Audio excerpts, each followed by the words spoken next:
Now, I am what they call a visual flight rules pilot. I don't belong in the clouds. For 18 years prior to this, I've been able to avoid the clouds. 8 minutes from Maryville, we're in the clouds. Only it's worse than that picture because we couldn't even see the ground. And it's the first time that I'd been in clouds. If you're in the clouds and you're not trained to be in the clouds, the average VFR pilot makes it 176 seconds. That's less than 3 minutes. And Dina and I are in the clouds for 30 solid minutes. His eyes are the sparrow.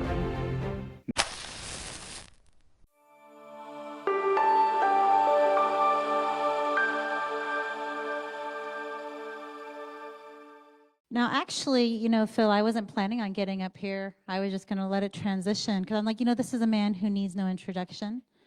But then I had to stop and say, no, I got to take a moment because we took today to honor just legacy members of our congregation. And we had a little set criteria because all of you here at First Christian Church, we honor you. But now just to take a moment and know that over the past at least year and plus a little bit, this big tough man has been navigating a lot. And there was a few weeks back where I was looking at him here and I was like, that's Papa Phil. He's not going to ask for anything. He's blessed by so many wonderful people, but he's still going to try to carry a big load. And so here he is in a boot, delivering a message, feeling prompted, but definitely the honor is ours. Welcome. Thank you.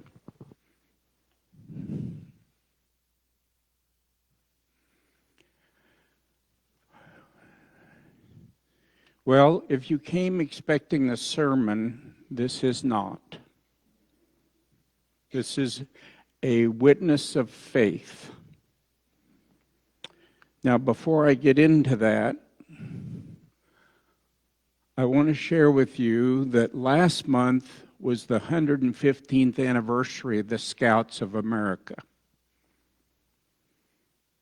115 years. Lord Baden-Powell started the scouting movement. If you're an Eagle Scout in the audience, would you please stand up?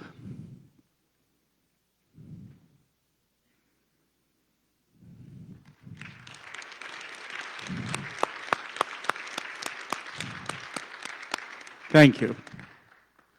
Now, I'm proud to tell you that my grandson, Miles, is very near being an Eagle Scout. He just has a little bit of paperwork to finish up, and he will be the 4th generation Eagle Scout in the Poynter family.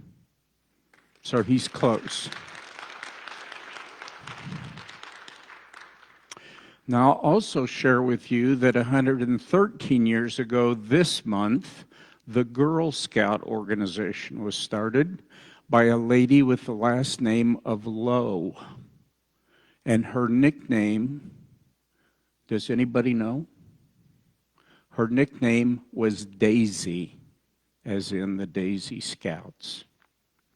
And she started a troop with 18 girls. And those 18 girls had amazing enthusiasm, and they thought they could do anything. And I'm glad to tell you my granddaughter, JC, stand up. JC is here today, and she's in Girl Scouts as a junior scout. Thank you, JC. Now, in Girl Scouts, the highest award is the Golden Award, and JC's not there yet. That's usually earned in their high school years, but I think she's well on her way. So I just wanted to share that about the scouting background. Before I take that off, I'm going to share one more story about Scouts. Several years ago, the Scouts were going to have a court of honor at Beale Park. That's the one by the swimming pool. And it was about 6 o'clock in the evening, and we were all ready to start the court of honor. We'd reserved the shelter house, and another family came along and they thought they had reserved the shelter house.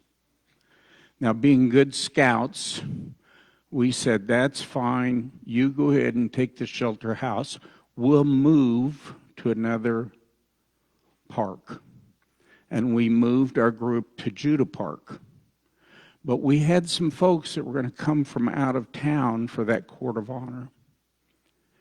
And we didn't think they would know where we had gone, so I said, I'll stay behind, catch the latecomers, and redirect them to Judah Park.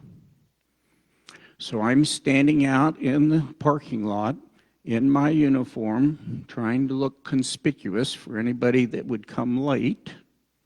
Some of you have heard this story, I know. And it was closing time for the pool, and a mama and a little girl, the little girl was about 4 or 5, go puddling past me. And as they walk past me, I hear the little girl say, "Is that Jesus?" And before her mother or I, either one, could say anything, we turned and looked at each other.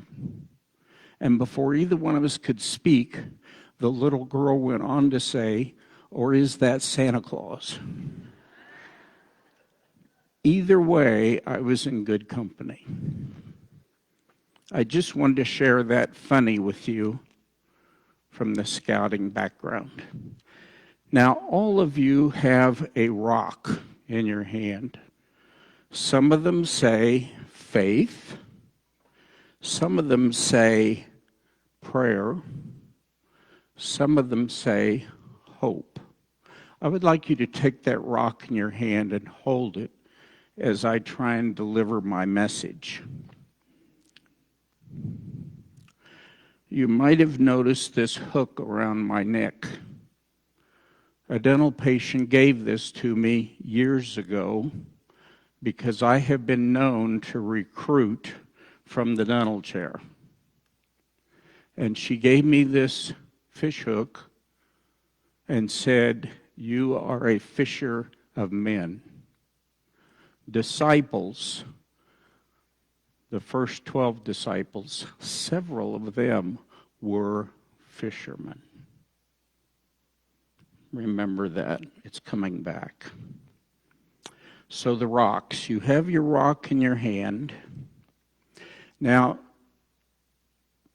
let's see if this is going to behave. You notice the boot, and I'm in a boot. It's a walking boot. Just this last Thursday, I got this boot. Prior to that, I was in a cast. A week ago tomorrow, I had my ankle replaced. Now, the reason I share that story is because on the lower right, you can see a picture of my father and the brake pedals for my airplane. You have to use your feet to control the rudder and the brake pedals. And 2 different surgeons gave me the only option of fusing my ankle. And if my ankle is fused, that airplane that we built might have ended. And I happened to share that I was going to have my ankle fused with Ed. Ed, will you hold your hand up? Ed is a fellow aviation buddy. And I shared that story with Ed, and he said, "You need to talk to my son." And I happened to be helping Ed in his hangar with his son's airplane that he's building for him. And so I texted his son and told him about fusing my ankle. And he said, "Who's going to be the surgeon?" Because I scheduled the appointment. And then he said, "I didn't think he did that many ankles." I'm thinking, oh no. So I said, okay, what do you suggest? I said, I really wanted an ankle replacement. And Ed's son is a striker, hip, knee, joint representative in St. Louis. And I said to Ed's son, well, what do you suggest? And he said, let me do a little research. And he came up with the name of Dr. Horton at KU. Now, those of you, hold up your rock if you're holding the word hope. When I got to Dr. Horton, again, I'd only been told to fuse. And when I got to Dr. Horton, I showed him a picture of my airplane, and I said, I don't want to fuse my ankle. I'd like an ankle replacement. But because of some health issues, diabetes, polymyalgia rheumatica, the other surgeon said, not a good idea. And when I got to Dr. Horton, he's holding my ankle listening to me. And he said, well, I think we can do joint replacement. He gave me hope.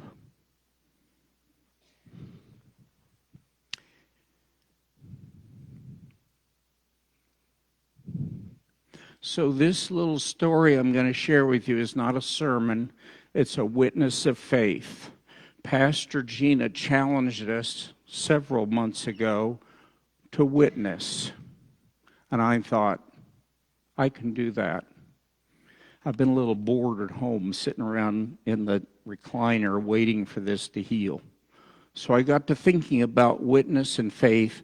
176 seconds. Now, you're going to be disappointed because the 176 seconds isn't how long this sermon's going to be. Thank you for laughing. The aviation folks already have a clue.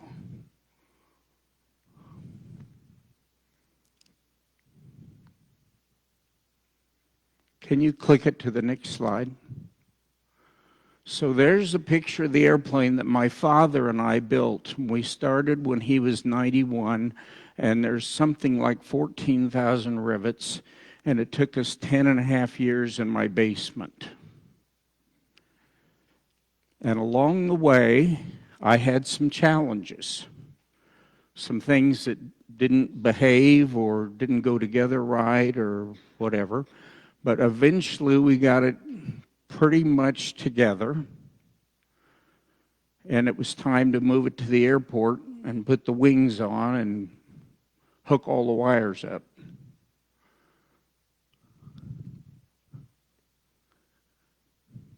Along the path, Dina and I have taken some trips in this airplane. We've been flying for 2 years now. We've flown to St. Louis, we've flown to Fort Worth, we've flown to Sioux Falls, we flew around Niagara Falls, and to Bar Harbor, Maine, just last October. Dean and I flew around Niagara Falls, and I remember Reverend Dale asked me to speak to Optimus Club before this airplane was done about the optimism of flying something you built. And we're flying around Niagara Falls. There's certain rules you have to do. But we made it. We're obviously back. We made it. Can you advance it to the next slide? Now, go back one. There we go. Now, along the way of working on this airplane, I met some very interesting people. And one of my issues was wiring, and things weren't behaving. And I was speaking to the mechanic at Lee Summit, and he said, I have a man I want you to meet. He knows about wiring, and he also knew about my engine.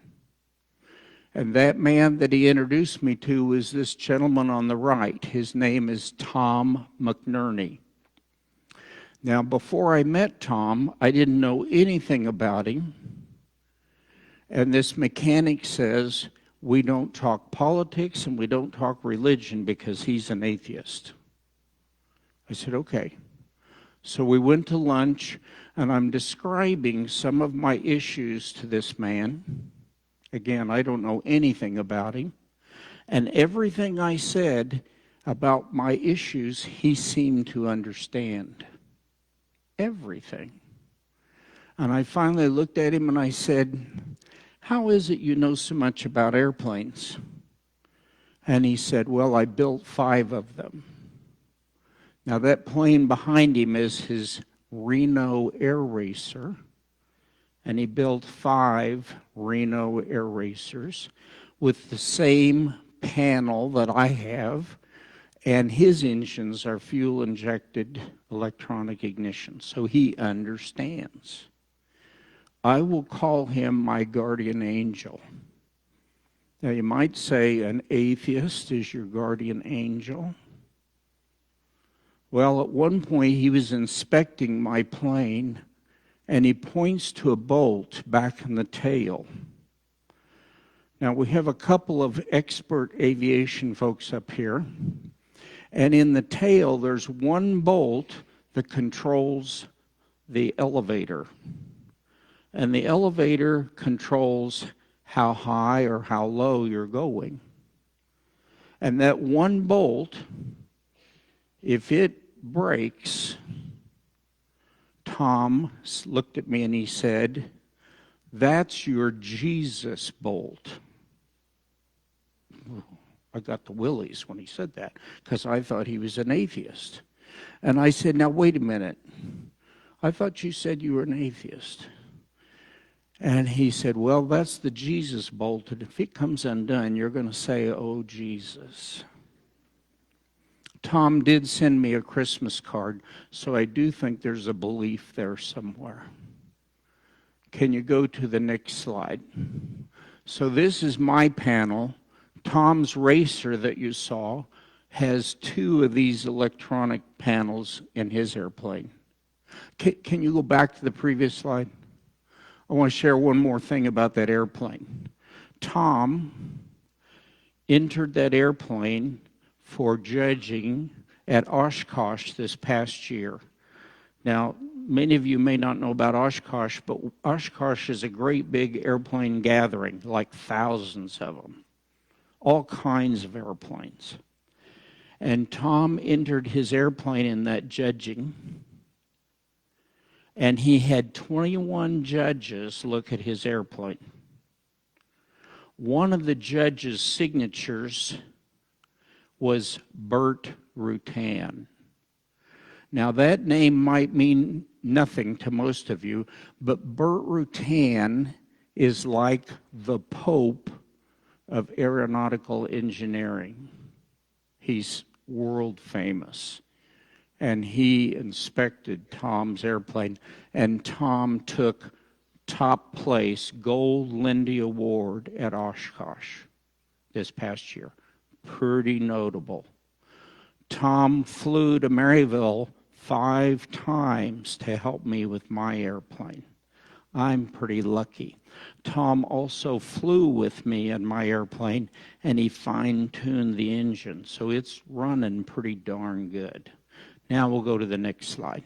And you might think I'm just here to talk about airplanes. This is a Paul Harvey story. You'll get it at the end, okay? So you notice on the left, there's those, it's all electronic panels. That instrument on the left, on the far left, is called the attitude indicator. Would everybody please say that? Attitude indicator. Okay, I want you to remember that one. Now, over on the far right is my iPad, and that's in front of Dina because she's my co-pilot. She even dressed like me today. And over on the right side, she can see where we're going, and she can see other airplanes, so she helps me watch out. Pretty neat. Okay, let's go to the next slide. So the attitude indicator on the far left, blue sky above, green down below, that's the ground, okay? And you can also see over here on the left is how fast we're going and what altitude we're going, and a compass to tell us what direction we're going. Over on the right, this pink line is our GPS. It tells us where we're going. And it also shows us weather in the cockpit. Now that's pretty neat. Attitude indicator. Next slide, please. Now I'm going to digress from airplanes for a minute. That's a hummingbird. It could be a sparrow, it could be a blue jay, but for the purposes of today, it's a hummingbird. And that hummingbird flew into our garage with the garage door open. And once he got in there, he couldn't get out. He flew up near the ceiling, and I guess they're nearsighted, and all he could see was white ceiling. Next slide, please. Now, this passage was a favorite one of my mother's. His eye is on the sparrow, and I know he watches over me. That hummingbird could not find his way out, but I know he watches over me. I chased that hummingbird with a broom. I tried to catch him with a net. I couldn't get him. I finally gave up, and I just left the garage doors open. And I checked about sundown, and finally about sundown, he found his way out. I know he's watching over me. Next slide, please.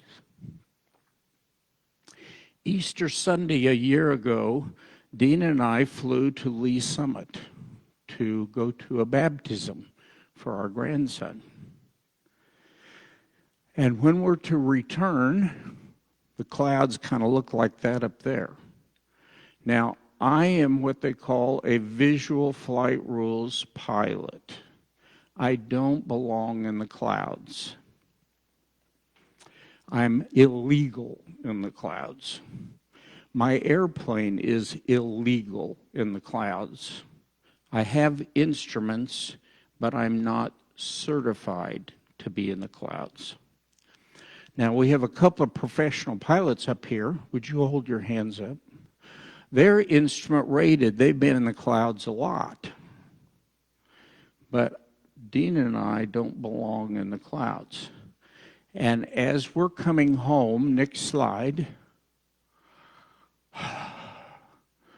8 minutes from Maryville, we're in the clouds. For 18 years prior to this, I've been able to avoid the clouds. 8 minutes from Maryville, we're in the clouds. Only it's worse than that picture because we couldn't even see the ground. And it's the first time that I'd been in clouds. And I'm thinking, we'll just pass through this and it'll be clear sky on the other side. Well, I did check the weather, but I didn't check it right before we left. And the ceiling at Maryville was 400 feet. That's about where the windmills are and radio towers. Next slide, please. Now, if you're in the clouds and you're not trained to be in the clouds, the average VFR pilot makes it 176 seconds. That's less than 3 minutes. 75% of the time.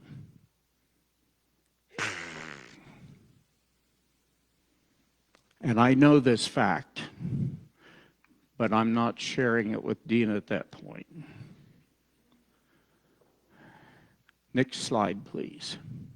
So 176 seconds, and the statistics are you get disoriented, and it's not optimistic. Now, this is going through my mind. Next slide, please. Sometimes, has anybody else in here ever made a bad decision? Thank you for your honesty. Well, I made a bad decision in deciding to launch. Next slide, please. So 176 seconds is the bad news time. And Dina and I are in the clouds for 30 solid minutes. His eye is on the sparrow. Next slide, please. So decisions and faith in 176 seconds. Next slide, please. Now, my instructors, Joe and Kevin Rankin, above all else, they would say, keep flying the plane. Well, up until this point, the plane is on autopilot. I did something right as we started. The plane is flying itself. It's holding the altitude, and it knows where it wants to go, and it's going to Maryville, except Maryville's in the clouds. Joe and Kevin would say, keep flying the plane. But what they want you to do when you get into the clouds is pretty quickly do a 180. Sounds good. First time in the clouds, I didn't respond right away, thinking this is going to get better. It didn't get better. And after about a minute, I decided, better try turning. Second mistake. I turned off the autopilot. Now, when you turn off the autopilot that keeps you steady and level, and you try and hand fly it, and spatial disorientation setting in, I hear the engine go, What does that mean that's really happening to the plane? It's not a good thing. We're no longer flying level. Now, Dina doesn't know that that's what that means.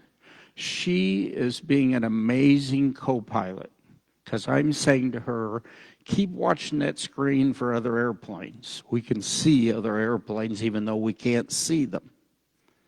But I hear the engine revving. So I tried turning left. Couldn't see anywhere. Tried turning right. Couldn't see anywhere. Scared because I'm hearing that engine do funny things. Next slide, please. I'm lost. Have any of you ever been lost? Come on now. Thank you. I'm lost in the wilderness. Next slide. Now, in Scouts, there's a merit badge called Wilderness Survival. And there are 7 themes in wilderness survival: shelter, fire, water, food, signaling, first aid. In the clouds, I don't need any of those. The most important one I want you to remember in wilderness survival, next slide, please. Positive mental attitude. The sparrow and faith. If you think you're going to die, you're probably going to die. If you think, I'm going to get out of this, you got a good chance. So my scouting training kicked in. I didn't turn when I should have, and I immediately clicked back on the autopilot. And I look at my phone, okay, where can we go? And where we can go that's got better skies is Clarinda. So I set the autopilot for Clarinda. And as we fly over Clarinda, next slide, please. As we fly over Clarinda, still can't see the ground. I'm no longer looking down to the ground all the time. I'm looking at my instruments, but still can't see the ground. I look at my phone, it says, maybe Red Oak. I said, we're going to Red Oak. Next slide, please. Clorinda, it still looks like that. Red oak. Finally, we can kind of see the ground. At 2,200 feet, I'm beginning to see the runway. And I looked at Dean and I said, we're landing. And after we landed, then I shared with her about 176 seconds. And she was real quiet. And then she said, let's don't ever do that again. Pretty good advice. Next slide. I'm going to bring you back to that attitude indicator. And you all have done a good job. I've been watching you, and you've been looking at this screen. Look at the left side again. Blue sky above, green down below means your right side up. Positive mental attitude. Now, when Gina challenged us to witness, and I'm sitting there thinking about how could I do this? Next slide, please. I got to thinking about at times we all feel lost in our faith. Positive mental attitude. Next slide, please. So now, instead of looking at the screen, shift your eyes to the right. And there is the attitude indicator. On the left, the dove is a sign of Christianity. To me, it's a sign of keep trying. Don't give up. Down below, we have the green ground. We have the blue sky. We have the GPS of God's direction.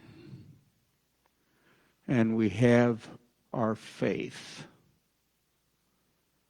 Now, when we were in the airplane flying over Maryville in the clouds, at that very moment, Chuck, would you hold your hand up? Chuck is the airport manager out at the airport. And at that very moment that we were flying over Maryville in the clouds, Chuck didn't know that it was Dina and I, but he heard that plane in the clouds and he said, I found out later, oh my, I'm saying a prayer for those souls in that airplane. So the rock you have might say prayer. You never know what emphasis you're going to have on somebody else by saying a prayer for them. That rock that you have that says hope, you never know that it might give you a movable ankle rather than a fused ankle. And those of you that are holding the rock of faith, all the rocks count because you are the foundation of the church. And that's my message to you. And I leave you with the idea of, may the sun shine upon your face and the wind be always at your back. Except when you land and you want to land into the wind. Okay? Thank you for listening to my story. I hope you got something out of it. Please do not leave these rocks in the pew for the custodian to have to pick up. I would like you to take them home and think about them. I hope it triggers something in my witnessing of my faith. Thank you for being such a good audience.